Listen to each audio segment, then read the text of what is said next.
Natatawa ako kasi ano, nagchat si mama. Yung biyanan kong hapon, si Oka Asan. Kung tinatanong kong buntis daw ako. Buntis daw ba ulit ako?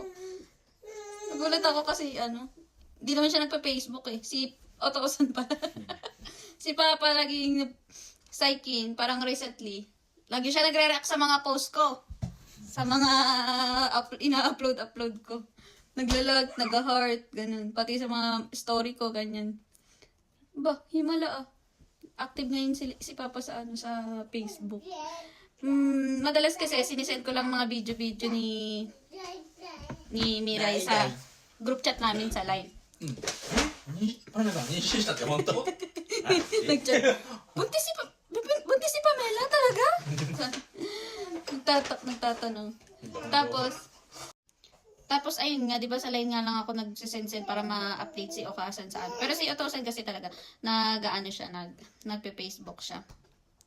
Kaya lang recently parang hindi ako nakakapag-send ng ano ng video ni Mirai. Tamad din kasi mag-video, mag-post. Pero nagtataka sila kaya binivisit ni Papa yung mga account ko. Tapos mga nakapalo sila sa akin. Tapos ano din pala, nung pinarenovate ko yung bahay, Mama, sa Pinas, nagchat din si Laukasan.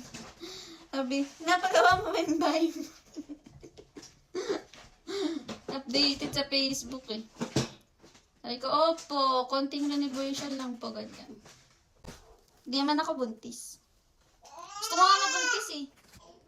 Gusto ko ulit mabuntis, pasundan agad si Mirai para isahang hirap, para pag medyo malaki-laki na silang dalawa, saka ako magbabalik alin daw.